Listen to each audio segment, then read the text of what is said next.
hello' everyone আপোনালোকে চাবলৈ আৰম্ভ কৰিছে আপোনালোকৰ আপোন চেনেল ইগ এডুকেশ্যন আৰু মই অভিজিত মজুমদাৰ এটা সৰু টপিক আনিছোঁ বেছিক টপিক যিটো টপিকৰ বিষয়ে আপোনালোকে বহুতে জানে কিন্তু বহুত সংখ্যকে নাজানে কাৰণ এই টপিকটো নজনাৰ কাৰণে বহুত কুৱেশ্যন বিভিন্ন পৰীক্ষাত এৰি থৈ আহিছে আৰু সেই টপিকটোৰ নাম হৈছে এলচিএম আজি আমি এলচিএম কেনেকৈ ওলায় সেই বিষয়ে আমি আলোচনা কৰিম কথা পাতিম আৰু জনাখিনিক আমি ৰিভিজন কৰিবলৈ ক'ম আৰু যিসকলে নাজানে তেওঁলোকক আমি বুজাবৰ কাৰণে চেষ্টা কৰিম আৰু শেষত আপোনালোকৰ কাৰণে হোমৱৰ্ক থাকিব এই হোমৱৰ্কখিনি আপোনালোকে ধুনীয়াকৈ কৰিব পাৰিব হোমৱৰ্কখিনি কৰিলে আপুনি নিজে অকমান আইডিয়া কৰিব পাৰিব যে এলচিএম বুজি পাইছে নে পোৱা নাই ঠিক আছে তো আৰম্ভ কৰিছোঁ আৰু গোটেই জীৱন এলচিএম যাতে আপোনাৰ মনত থাকে লসাগু যাতে আপোনাৰ মনত থাকে আৰু লসাগু কেনেকৈ ওলায় সেই বিষয়ে আপোনাক আমি শিকাব বিচাৰোঁ লসাগু গ্ৰেড 3 গ্ৰেড 4 দুয়োটা পৰীক্ষাতে লসাগুৰ প্ৰয়োজন আছে গতিকে লসাগু জনাটো অত্যন্ত প্ৰয়োজনীয় অ'কে পোনপ্ৰথমে কৈছোঁ আমাৰ অফলাইন এডমিশ্যন চলি আছে নলবাৰী টাউনত বৰমা পাঠশালা টিহু সকলোতে অফলাইন এডমিশ্যন চলি আছে গতিকে আপোনালোকে যদি অফলাইনত পঢ়িব বিচাৰে তেন্তে আমাৰ সৈতে পঢ়িব পাৰে গতিকে আপোনাৰ কণ্টেক্ট নম্বৰ আছে কণ্টেক্ট নম্বৰ কণ্টেক্ট কৰি আপোনালোকে অফলাইনত আমাৰ সৈতে পঢ়িব পাৰে লগতে টপ 20 টেষ্ট সিৰিজ কিতাপখন ইতিমধ্যে এভেইলেবল আছে আপোনালোকে অফলাইনতো চাৰিওফালে দোকানত পাব অনলাইনত যদি আপোনালোকে কিনিব বিচাৰে পুস্তকগৃহ.com যদি আপোনালোকে যায় তেন্তে আপুনি এই কিতাপখন কিনিব পাৰে গতিকে টপ 20 টেষ্ট সিৰিজখন ইতিমধ্যে এভেইলেবল আছে দুটা লেংগুৱেজৰ আছে 20খন টেষ্ট সিৰিজ ইয়াত ৰখা হৈছে গতিকে সকলোৱে কিতাপখন যদি পোৱা নাই ল'ব পাৰে পুস্তকগৃহ.com কিতাপখন এভেইলেবল আছে অৰ্ডাৰ কৰক কিতাপখন সংগ্ৰহ কৰক অসম মিডিয়াম গাইডবুক আৰু ইংলিছ মিডিয়াম গাইডবুক দুয়োখন কিতাপ ইতিমধ্যে সকলোফালে আমি ইয়াক চৰ্চা কৰা দেখিছোঁ সকলোফালে কিতাপখন আমি মানুহে ভাল পাইছে মানুহে মৰম দিছে গতিকে ভাল লাগিছে লোকে লগ পাম নতুন নতুন কিতাপ আপোনালোকৰ মাজত উপহাৰ দিব তাৰে কামনা কৰিব পোনপ্ৰথমে আমি চাব যাওঁ যে একদম সহজ সৰলভাৱে কম টাইমত কেনেকৈ এলচিএম ওলাব পাৰোঁ সহজ সৰলভাৱে কেনেকৈ আমি এলচিএম ওলাব পাৰোঁ সেই বিষয়ে অকণমান আলোচনা কৰোঁ পোনপ্ৰথমে আমি এলচিএম মানে কি জানাৰ আগতে কেইটামান আপোনালোকক মই নিয়ম কওঁ যে এলচিএম ওলাই কেনেকৈ সেইটো কোৱাৰ আগতে অকণমান কেইটামান আমি এলচিএম ওলাব ট্ৰাই কৰোঁ তাৰপৰা এটা টাইপ দিছোঁ মই 2 4 ইয়াতে 8 আৰু ইয়াতে 12 তবে চাৰিটা সংখ্যা আমি এলচিএম ওলাব লাগে তো ইহঁতৰ যদি এলচিএম ওলাব লাগে আপোনালোকে প্ৰথম কি কাম কৰিব যিকেইটা সংখ্যা আপোনাক দিয়া আছে সেই সংখ্যাবোৰৰ আটাইতকৈ ডাঙৰ সংখ্যাটো একবাৰ সিলেক্ট কৰিব ডাঙৰ সংখ্যাটো কি আছে 12 ঠিক আছে তো প্ৰথমে চাব যে 12ক 2 দি হৰণ যায় নে নাযায় তো আপুনি ক'ব যায় তেনে 2টো আপুনি কাটি দিয়ক 12ক 4 দি হৰণ যায় নে নাযায় আপুনি ক'ব কি যায় তো 4টো ইয়াতে কাটি দিয়ক তাৰপিছত আপুনি চাইছে কি 12ক 8 দি হৰণ যায় নে নাযায় তো আপুনি গম পাইছে 12ক 8 দি হৰণ নাযায় তো আপুনি কি কৰিব আপুনি এটা নতুন সংখ্যা পাব সংখ্যাটো কি যিটো আটাইতকৈ ডাঙৰ সংখ্যা তাৰ লগত কিবা এটা পূৰণ কৰক কিবা এটা সৰু সংখ্যা চাব ইয়াৰ লগত মই 2 পূৰণ কৰিছোঁ 2 পূৰণ কৰিলে কিমান হ'ল 24 হল আৰু সেই 24টো এটা 8 দি হৰণ যায় নে নাই সব 8 3 গুণ 24 12 দি হৰণ যায় 12 দি গুণ 24 যদি ইয়ত গেটাৰ লসাগু কিমান হ'ব 24 বুজি পাইছে আৰু এটা এক্সাম্পল লৈছো 10 20 ওকে ইয়াতে আছে 30 আৰু ইয়াতে আছে 120 হল তো আপুনি সবতকৈ ডাঙৰ সংখ্যাটো সিলেক্ট কৰক ডাঙৰ সংখ্যাটো হৈছে 120 ঠিক আছে তো 120ক 10 দি হৰণ যায় তো 10টো কাটি দিয়ক 120ক 20 দি হৰণ যায় 20টো কাটি দিয়ক 120ক 30 দি হৰণ যায় 30টো কাটি দিয়ক তো আপোনাৰ এলচিএম কিমান হ'ব আপোনাৰ এলচিএম হ'ব 120 ঠিক আছে একদম সিম্পলকে একটা নিয়ম মই কৈ লৈছো তাৰপিছত আপুনি চাব 3 আছে 4 আছে ইয়াতে 7 আছে আৰু ইয়াতে 12 আছে হল আপুনি আটাইতকৈ ডাঙৰ সংখ্যাটো সিলেক্ট কৰক আটাইতকৈ ডাঙৰ সংখ্যা কি আছে 12 আছে 12টো আপুনি জানে কি 3 দি হৰণ যায় তো 3টো কাটি দিয়ক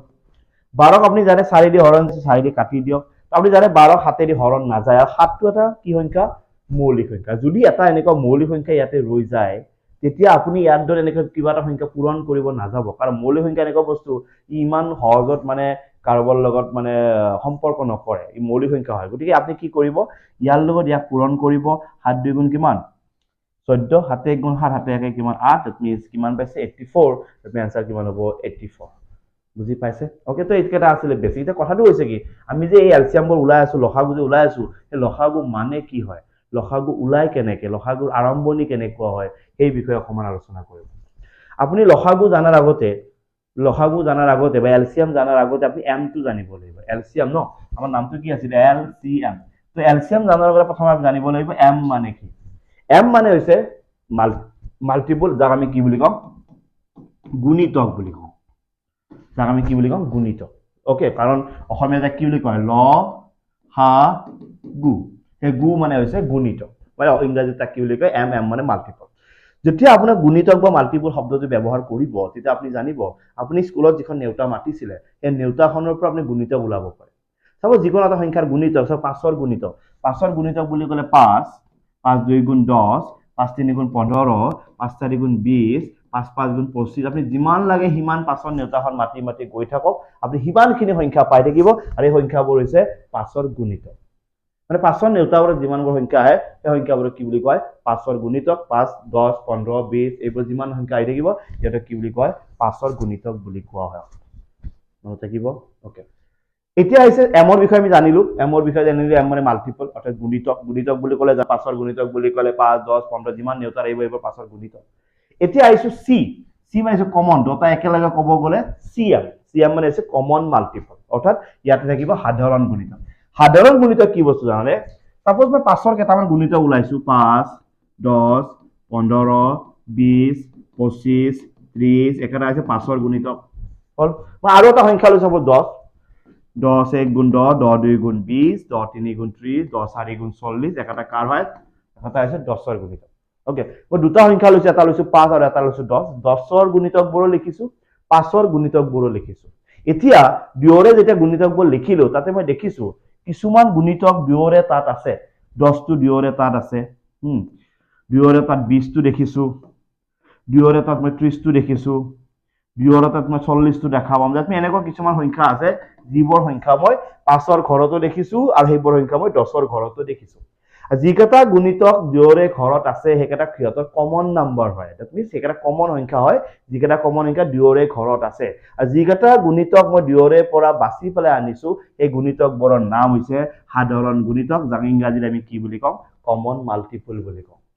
মনত থাকিব কি বুলি কম কমন মাল্টিপল বুলি কম ঠিক আছে মাল্টিপল বুজি পালে অর্থাৎ গুণিতক বুজি পালে নেউতা আখৰত যিমান বৰ সংখ্যা আহি থাকে গোটেইবোৰ গুণিতক বা মাল্টিপল বুলি কয় এটা কমন মাল্টিপল মানে কি মিনিমাম ধৰা দুটা বা তিনটা সংখ্যাৰ আপুনি গুণিতকবোৰ ওলাই লৈছে এই গুণিতকবোৰৰ মাজত যিবোৰ কমন নাম্বাৰ দেখিছে এই নাম্বাৰবোৰক কি বুলি কয় কমন মাল্টিপল অৰ্থাৎ সাধাৰণ গুণিতক বুলি কোৱা হয় ওকে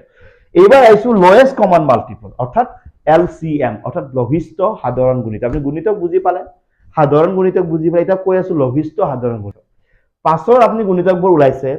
10 ৰ আপুনি গুণিতকবোৰ ওলাইছে দুয়োৰে মাজত আপুনি সাধাৰণ গুণিতকবোৰ ওলাইছে আৰু সাধাৰণ গুণিতকবোৰ যেতিয়া আপুনি ওলাইছে সাধাৰণ গুণিতকবোৰ কি পাইছে 10 20 30 40 এনেকুৱা বহুত সংখ্যা পাইছে আপুনি জানে এই সাধাৰণ গুণিতক বহুত আছে বহুত আপুনি আটাইতকৈ ডাঙৰটো গম পাব নে কিমান নাপায় কিন্তু আপুনি জানিব ইয়াত যেটা আটাইতকৈ সৰু কোন হয় 10 হয় আৰু সৰুটোকে আমাৰ ইংৰাজীত কি বুলি কোৱা আছে লোয়েষ্ট অসমীয়াত কি বুলি কোৱা আছে লঘিষ্ঠ মানে আপুনি যিকেটা সাধাৰণ গুণিতক পাইছে এই সাধাৰণ গুণিতক গেটাৰ একেবাৰে যোনটো সৰু গুণিতক দেখিছে কোনি আছে 10 এই 10 টোক আমি কি বুলি কম লোয়েষ্ট কমন মাল্টিপল দ্যাট মিন্স 5 আৰু 10 ৰ এলসিএম কিমান হয় 10 কেনেকৈ ওলাইছো 5 ৰ নেউতাখনত 5 ৰ গুণিতকবোৰ পাইছো 10 ৰ নেউতাখনত 10 ৰ গুণিতকবোৰ পাইছো আৰু 5 আৰু 10 দুয়োখনৰ পৰা আমি কেইটামান সাধাৰণ সংখ্যা ওলাইছো যিকেটা সংখ্যা 5 ৰ ঘৰতো আছে 10 ৰ টেবুলতো আছে আৰু এই সংখ্যাবোৰ আমি কি বুলি কৈছো কমন মাল্টিপল অৰ্থাৎ সাধাৰণ গুণিতক বুলি কৈছো আৰু সাধাৰণ গুণিতকবোৰৰ আটাইতকৈ যদি সৰু সংখ্যা এই সৰু সংখ্যাটো কি বুলি কওঁ আমি লোয়েষ্ট কমন মাল্টিপল অৰ্থাৎ লসাগু অৰ্থাৎ এলসিএম বুলি কওঁ এটো হৈছে এলসিএমৰ একদম বেসিক আৰু একদম স্টাৰ্টিং পইণ্ট আৰু এই পইণ্টটো যদি আপুনি বুজি পায় এই বস্তুখিনি যদি আপুনি জানে মই ভাবো আপোনাৰ এলসিএমৰ কাৰণে কোনো ধৰণৰ চিন্তাৰ কাৰণ নাই ওকে এতিয়া কথা আছে আমি এনেকুৱা নিয়ম এটাটো পালো যেটো নিয়মৰ আমি ধুনিয়াকে এলসিএমটো ওলাইছো এটো একদম বেসিক নিয়ম এতিয়া তাৰ উপৰিও আমাৰ হাতত কেইটামান নিয়ম থাকিব যেটো নিয়ম ব্যৱহাৰ কৰি আমি লসাগু অথবা এলসিএম ওলাব পাৰো তাৰ এক নম্বৰ নিয়মটোৰ নাম হৈছে প্ৰাইম ফেক্টৰাইজেশ্যন নিয়ম অৰ্থাৎ যাক আমি মৌলিক উৎপাদন পদ্ধতি বুলি কওঁ দুই নম্বৰ নিয়মটোৰ নাম হৈছে ডিভিজন মেথড যাক আমি হৰণ পদ্ধতি বুলি কওঁ মনত থাকিব আমি অকমান আগত যেটো নিয়ম কৰিছো এটো একেবাৰে সাধাৰণ নিয়ম কনসেপ্ট নিয়ম আৰু সেই নিয়মটো সদায় চলি থাকিব এই নিয়মটোৰ বাহিৰেও আমাৰ হাতত দুটা প্ৰপাৰ নিয়ম আছে তাৰ এটাৰ নাম হৈছে প্ৰাইম ফেক্টৰাইজেশ্যন মেথড যাক আমি মৌলিক উৎপাদক বিশ্লেষণ পদ্ধতি বুলি কওঁ আৰু এটা হৈছে ডিভিজন মেথড যাক আমি হৰণ পদ্ধতি বুলি কওঁ এটা দুয়োটাৰ চৰ্চা কি হয় যেতিয়া প্ৰাইম ফেক্টৰাইজেশ্যন মেথডটো ব্যৱহাৰ কৰিবা তেতিয়া সংখ্যাবোৰ অকমান সৰু মানে একতকৈ সৰু থকা সংখ্যাবোৰ এইটো নিয়মত কৰিব চেষ্টা কৰিবা আৰু একতকৈ ডাঙৰ দুখতকৈ ডাঙৰ তিনিশতকৈ ডাঙৰ যে সংখ্যাবোৰ দেখা পায় এই সংখ্যাবোৰ আপুনি কি কৰিব ডিভিজন মেথডত কৰিবৰ কাৰণে চেষ্টা কৰিব মনত থাকিব ওকে একতকৈ সৰু সংখ্যাবোৰ পালে আপুনি এই নিয়মটোত কৰিব আৰু একতকৈ ডাঙৰ দুখতকৈ ডাঙৰ সংখ্যাবোৰ পালে আপুনি এই নিয়মটোত কৰিব চেষ্টা কৰিব গতিকে নিয়ম দুটা আপোনাক মই সিম্পল কে কলো যে কোনটো নিয়ম কোড ব্যৱহাৰ কৰিব লাগে ঠিক আছে ক্লিয়াৰ এতিয়া আমি শিকিব যাম এই নিয়মটো কি হয় এতিয়া আমি শিকিব যাম যে এই নিয়মটো কি হয় দুটা নিয়মৰ বিষয়ে আমি সবিশেষ জানিম প্ৰথমে কি আছে prime factorisation method prime factorisation method বুলি কোৱাৰ লগে লগে আপোনালোকে সাপোজ কেইটামান সংখ্যা লৈছে তাপো এটা 40 এটা 37 আৰু এটা 60 এই তিনটাৰ আমি লসাগু ওলাব লাগে অৰ্থাৎ এলচিয়াম ওলাব লাগে আৰু কি নিয়ম ব্যৱহাৰ কৰিম প্ৰাইম ফেক্টৰাইজেশ্যন প্ৰথমতে মই চাব গৈছো 40 চাব গ'লে সদায় মনত ৰাখিব এইটো হৰণ পদ্ধতি এনেকে হৰণ পদ্ধতি দেই উল্টা হৰণ ওকে এইটো উল্টা হৰণ যাক আমি মৌলিক উৎপাদক বিশ্লেষণ বুলি কওঁ ইয়াক এনেকে হৰণ কৰিব লাগে ইয়াত যেতিয়া হৰণ কৰিবা যিটো সংখ্যাৰে হৰণ নকৰিবা কেৱল মৌলিক সংখ্যাৰে হৰণ কৰিবা মৌলিক সংখ্যা মানে 2 3 5 7 প্ৰথম 2 ৰে হৰণ কৰিবা 2 ৰে নগলে 3 ৰে কৰিবা 3 ৰে নগলে 4 ৰে কৰিবা প্ৰথম তুমি ইয়াক 2 দি কৰা 2 2 গুণ 4 লগত আছে 0 তো 2 দি গৈছে আকৌ 2 দি যাব 2 1 গুণ 2 লগত আছে 0 আকৌ 2 দি যাব 2 5 গুণ কিমান 10 হৈ গল ইয়াক 2 দি কৰা 2 1 গুণ 2 একটা ইফালে হল 8 2 গুণ 16 2 দি গলে 9 2 গুণ 18 3 দি গলে 3 3 গুণ 9 হ'ব এটো 2 দি দিয়া 30 2 গুণ কিমান 60 আকৌ 2 দি দিয়া 15 2 গুণ কিমান 30 এবাৰ 2 দি না যায় নগলে কে দি দিবা 3 দিয়ে 3 5 গুণ কিমান 15 ওকে তো ইয়াত আপুনি 40 টো দেখিছা 40 টো কি আছে 2 আছে এটা দুটা তিনটা তো তিনটা 2 আমি কেনেকৈ লিখিব পাৰো জানা 2 কিউব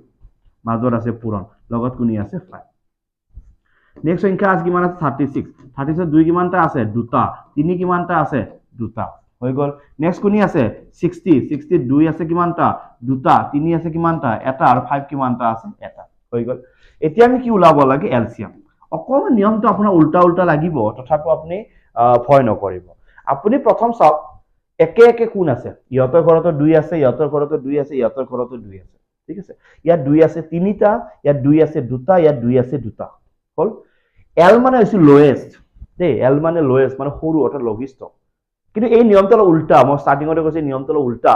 এল মানে হৈছে লোয়েষ্ট অৰ্থাৎ সৰু লব লাগে তুমি ডাঙৰটো মানে কি 2 আছে তিনিটা 2 আছে দুটা 2 আছে দুটা এল মানে সৰু কিন্তু লব লাগে তুমি ডাঙৰটো দুটা থকা তিনটা থকা তো ডাঙৰ কোন হয় তিনটা থকা তুমি তিনটা থকা দুইটো লবা তো দুইৰ কাম ফিনিশ আকৌ দুইৰ কাম নাই এবাৰ কাৰ কাম আহিব তিনিৰ কাম তিনি ইয়াতে 2 আছে দুটা ইয়াত 3 আছে এটা এল মানে সৰু লব লাগে ডাঙৰটো 3 আছে এটা 3 আছে দুটা তো তুমি লব লাগিব 3 দুটা তিনিৰ কাম ফিনিশ এবাৰ কাৰ কাম পাঁচৰ কাম ইয়াতে 5 আছে এটা ইয়াতে 5 আছে এটা এল মানে সৰু লব লাগে ডাঙৰটো 5 এটাই আছে এটাতকে আৰু ডাঙৰ নাই তো তুমি এটা লব লাগিব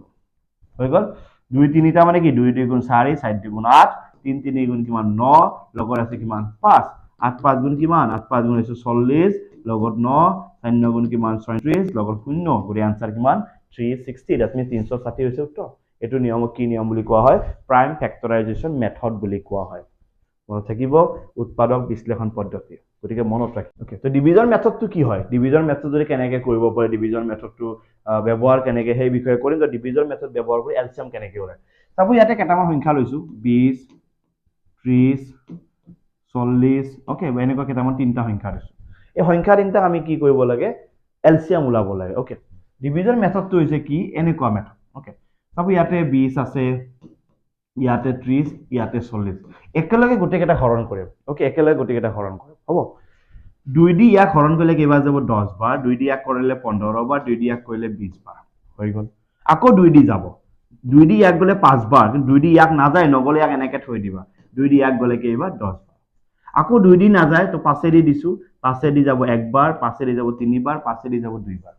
প্ৰতিটো সংখ্যা যেটো এটা এটা হৈ গৈছে আৰু নিদিলে কথা নাই তো এতিয়া আমি উলাব লাগে কি এলচিয়াম আৰু এলচিয়াম কেনেকৈ ওলাবা ইয়াৰ পৰা ইয়ালৈকে তুমি পূৰণ কৰিবা 2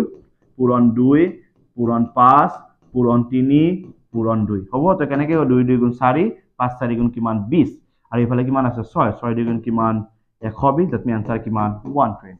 এটো হৈছে ডিভিজন মেথড বলটো এলচিয়াম সাকে বহুত বেছি অসুবিধা পোৱা নাই একদম সিম্পল কে বুজি পাইছা সাকে ওকে কৰি এলচিয়ামত কোনো অসুবিধা হ'ব নালাগে এলচিয়াম সকলো ওলাব জানিব লাগিব তো দুটা মেথড এটা প্ৰাইম ফেক্টৰাইজেশ্যন মেথড আৰু এটা কি ডিভিজন মেথড ওকে এটা দুটা মেথড মই তোমাক কলো প্ৰাইম ফেক্টৰাইজেশ্যন মেথড বুলি ক'লে তুমি এনেকৈ হৰণ কৰিছিলা আৰু এটো হৈছে একেলগে হৰণ কৰিছিলা ঠিক আছে তো এতিয়া মই ক'ব বিচাৰি আছো যে এনেকুৱা প্ৰবলেম এটা তুমি কেনেকৈ কৰিবা কেটামান প্ৰবলেম মই তোমাক দিম সেই প্ৰবলেমটো তুমি ঘৰত কৰিব লাগিব ওকে তো কেটামান বস্তু দিম ওকে তো ইয়াতে দিছো find the এলচিয়াম of the following 1 ৰ পৰা 6 লৈকে দিছো ধুনীয়াকৈ স্ক্ৰিনশ্বট মাৰি লোৱা 1 ৰ পৰা 6 লৈকে দিছো ফাইন্ড দ্য এলচিয়াম তো সেই ফাইন্ড দ্য এলচিয়াম কে তুমি কৰিব লাগিব ঠিক আছে তো একটা হোমৱৰ্ক তুমি কৰিবা নিজৰ কপিত কৰিবা মোক জনাবা কিবা নোৱাৰিলে ক'বা হৈছে সবৰে স্ক্ৰিনশ্বট মাৰা হৈছে নেক্সট ওয়ান আৰু এটা আছে find the এলচিয়াম of the following একদম ইয়াৰ পৰা ইয়ালৈকে আকৌ দিছো 12টা এই 12টা তুমি বেলেগকে কৰিবলৈ আগৰ 6টা আছে টোটেল 18টা কুৱেশ্যন দিছো মানে এই 18টা কৰি পেলাই যাতে নেক্সট আকৌ কেতিয়াও তুমি এলচিএম শিকিব লগা নহয় আকৌ যদি এলচিএমৰ কাৰণে তুমি হাবাথুৰি খাব লগা নহয় তাৰ কাৰণে এই টোটেল 18টা কুৱেশ্যন তোমাক দিছো 18টা কুৱেশ্যন তুমি সলভ কৰিবা আৰু 18টা কুৱেশ্যন সলভ কৰি তুমি এলচিএম জানা হৈছা নে নাই এবাৰ জনাবা সৰু কথাবোৰ শিকাও মাইনৰ কথাবোৰ শিকাও কেতিয়াবা তোমাৰ বল লাগিব পাৰে ইমান ইজি কথা কিয় শিকাই আছে বা সদায় মনত ৰাখিবা ইজি কথাটোৱে চবতকে ইম্পৰ্টেণ্ট যোনে ইজি কথাবোৰ জানে সি বহুত কিবা কিবি জানে হ'ল সৰু সৰু কথাতেতো ডাঙৰ কথা শিকিব পাৰে সেইকাৰণে এলচিএম জানাটো খুবেই প্ৰয়োজন আৰু এলচিএম নোহোৱাকৈ পৰীক্ষাত বহাটো জানো উচিত হ'ব তুমি নিজে কোৱা অ'কে গতিকে চাগে অকণমান